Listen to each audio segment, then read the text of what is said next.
It will be nearly 2 in the morning on Thursday, May 26th, Mr. President, when Air Force One puts down at Helsinki. After an 8.5-hour flight and a 7-hour time change, the Finnish capital will be the first leg on your 10-day summit trip. Despite the hour, it will still only be dusk, with the sun barely below the horizon. The midnight sun will be occurring from mid-May to late July. Your and Mrs. Reagan's residence in Helsinki will be the Kallista Yatorpa guest house. There will be an official arrival ceremony that Friday afternoon at the Presidential Palace, with your hosts, the President, Dr. Mauno Koivisto, and his wife. You'll have a private meeting with the President, during which time Mrs. Reagan will join Mrs. Koivisto for a short tour of the Presidential Palace.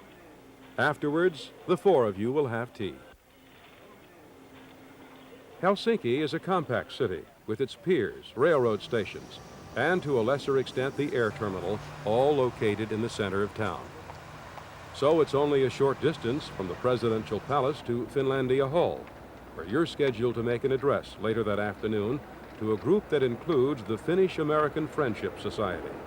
Finnish government officials also will be present.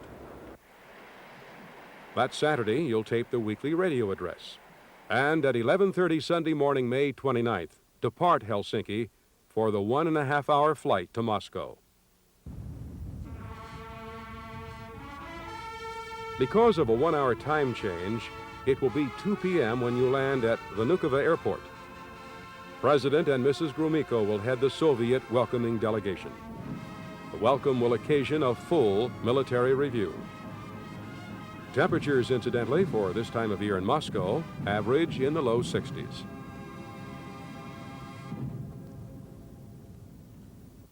Following the airport arrival, your motorcade will pass through the center of Moscow, a city of 8 million people that dominates the political and economic life of the Soviet Union. Речка движется и не движется.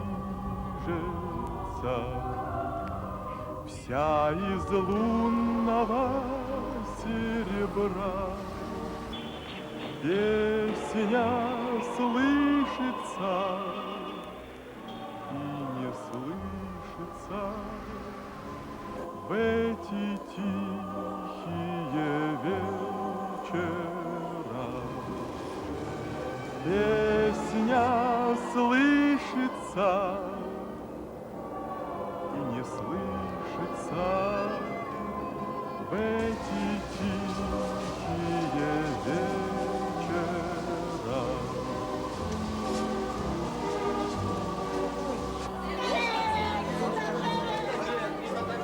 Что ж ты, милая, смотришь искоса, низко голову наклоня? Трудно высказать и не высказать все, что на сердце у меня. Трудно высказать и не высказать все, что на сердце у меня.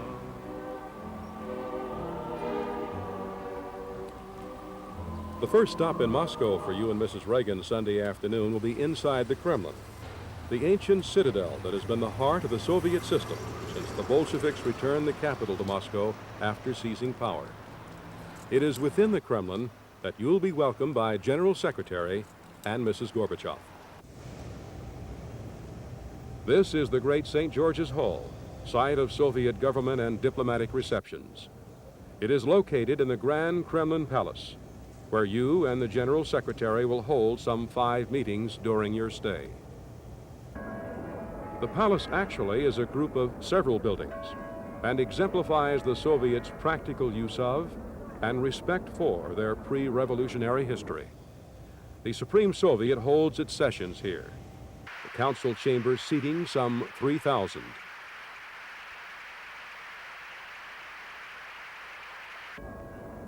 Close by in the glass-walled Palace of Congresses, The 6,000-seat auditorium is the largest in the Soviet Union and the site of party congresses.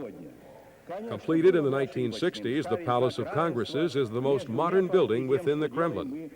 And in deference to the history that surrounds it, much of it was built underground. After the welcoming ceremony, Mr. President, you and the General Secretary will adjourn to St. Catherine's Hall in the Kremlin for the first of your meetings. During this time, Mrs. Reagan is scheduled for a walking tour of the Kremlin grounds, where 70 acres of government buildings, palaces, churches, and monuments are protected by walls up to 20 feet thick. The ancient citadel is the very heart and soul of the Soviet Union. The Spassky Tower, rising more than 200 feet and the most ornate of the 20 towers, was built to defend the front entrance of the Kremlin.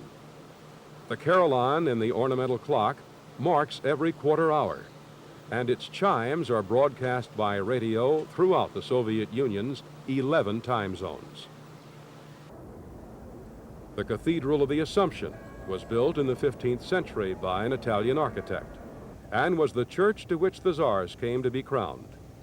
It is one of the oldest buildings within the Kremlin and continues to be open for religious services. Following your initial meeting with General Secretary Gorbachev, Mr. President, you and Mrs. Reagan will proceed the short distance to Spaso House, Ambassador and Mrs. Matlock's residence, which will be your accommodations while you are in Moscow. A collection of paintings by 20th century American artists has been mounted for the summit and upcoming embassy receptions. No events are scheduled for you that Sunday evening.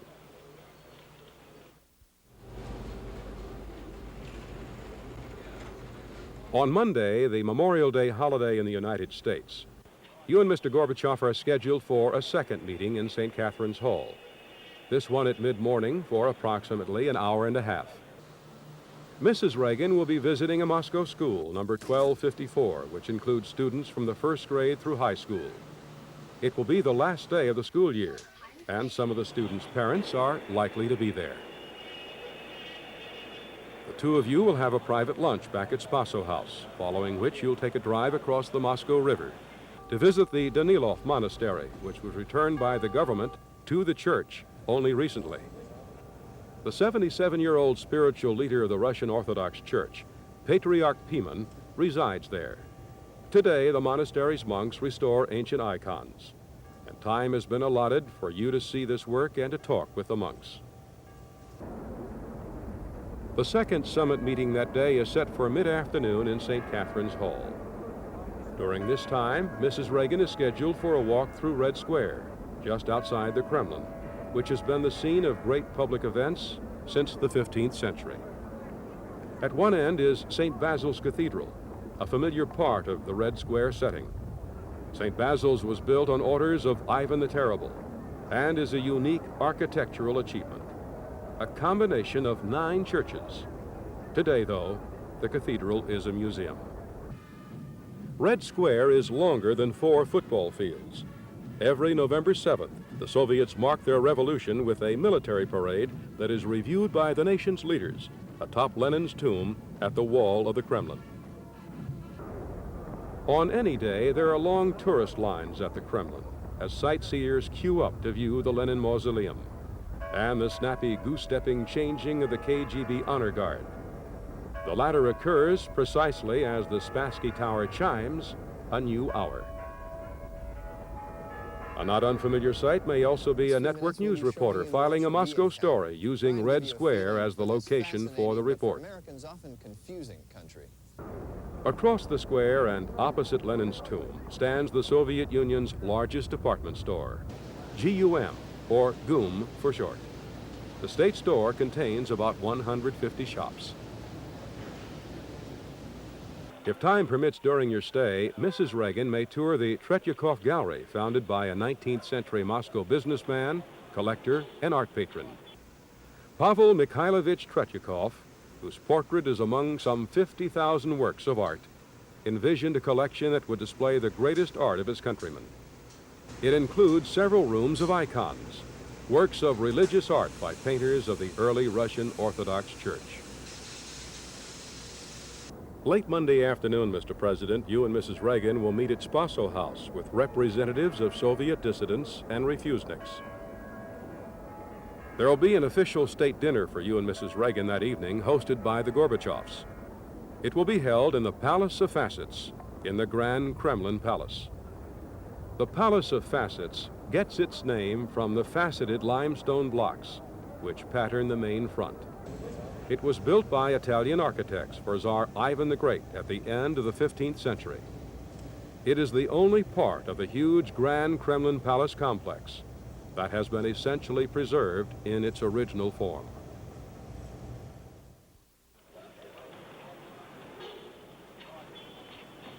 On Tuesday, Mrs. Reagan travels to Leningrad for a day of sightseeing. Your day begins with a short morning meeting with General Secretary Gorbachev in his private Kremlin office, following which you and he will walk through the Kremlin grounds to St. Catherine's Hall for another session. Lunchtime will be spent at the House of Writers in the company of a group of writers and artists. Plans are for you to deliver some remarks to the assemblage. Time has been allotted for a White House business prior to the next major event, an address at 4 p.m. to the students and faculty of Moscow State University, whose graduates include the Gorbachevs. The university's facilities are located in a tall, high-rise building in the Lenin Hills, overlooking Moscow. Mrs. Reagan, meanwhile, is due to arrive in Leningrad at about 11:30 a.m. after a 1.5-hour flight from Moscow. She'll be met by the mayor and other officials. The great city of 5 million was founded by Tsar Peter the Great to open his backward country to the west and to also be his capital. In his honor, for much of its nearly 3 centuries of existence, it was called St. Petersburg before the Bolsheviks renamed the city Leningrad while returning the capital to Moscow. The first stop will be at a monument to the defenders of Leningrad, where Mrs. Reagan may lay some flowers. The monument commemorates Leningrad's ordeal during World War II, the 900-day siege by Hitler's armies, which finally was broken, but not until nearly 650,000 people had died of starvation. Incidentally, young married couples often leave flowers at the monument for good luck. But to Leningrad, the past also is one of beauty and splendor, as seen in the great art collection of the Hermitage.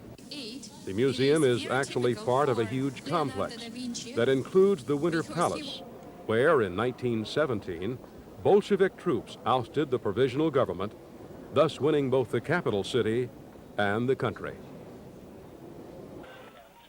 After the Hermitage tour and weather permitting, Mrs. Reagan will travel by hydrofoil to her next stop, Peter the Great's Palace, or Petrodvorets.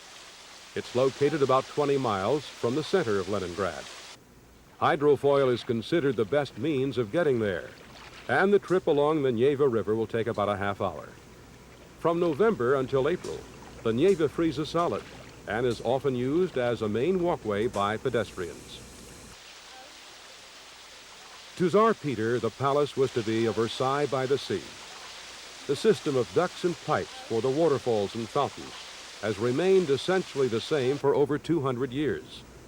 Much of this so-called summer palace was looted and destroyed by the retreating German troops after the siege, but is being painstakingly rebuilt.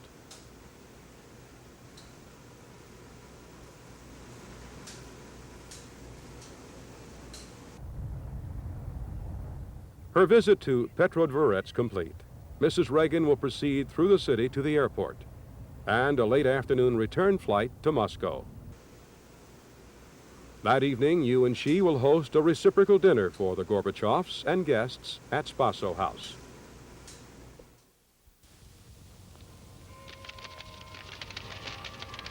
Wednesday, June 1st, will be your last full day in Moscow. It will start with the 5th and final meeting with the General Secretary at St. Catherine's Hall.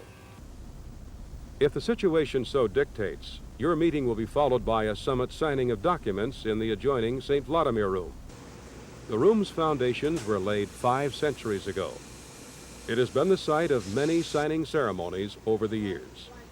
Mrs. Reagan will be there and also in attendance at a news conference, which you will hold at 4 p.m. that day at Spaso House. About 125 reporters are expected for the news conference. You and the Gorbachevs will attend a special performance of the famed Bolshoi Ballet that evening. The Bolshoi was founded in 1776, and although new productions are infrequent, the place is always sold out. The program that night will include various selections by the Bolshoi. Following the special performance, you and Mrs. Reagan will be driven to the General Secretary's dacha outside Moscow, about a half-hour's drive. There you'll be the Gorbachev's guests at a private dinner.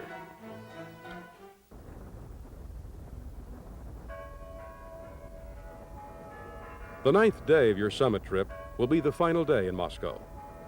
Following some brief remarks and a mix and mingle session with embassy personnel and their families at Spaso House, you and Mrs. Reagan travel to St. George's Hall for a farewell with General Secretary and Mrs. Gorbachev.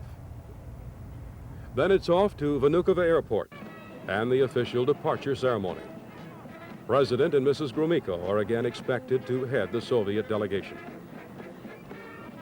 Departure time will be 11 a.m., with Air Force One scheduled to arrive at London's Heathrow Airport early that afternoon. Upon arrival, you and Mrs. Reagan proceed to Winfield House, Ambassador Price's residence, where you'll stay while in London.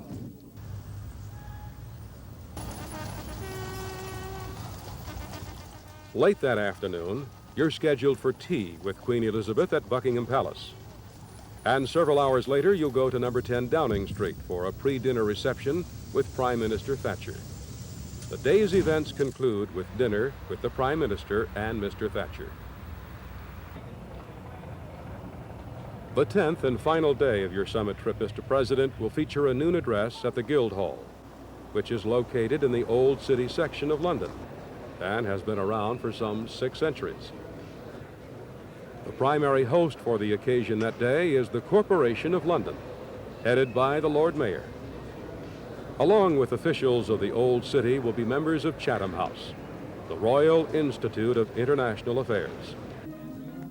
Following the Guildhall address, you and Mrs. Reagan are scheduled to meet with U.S. Embassy personnel at Winfield House prior to your departure for home.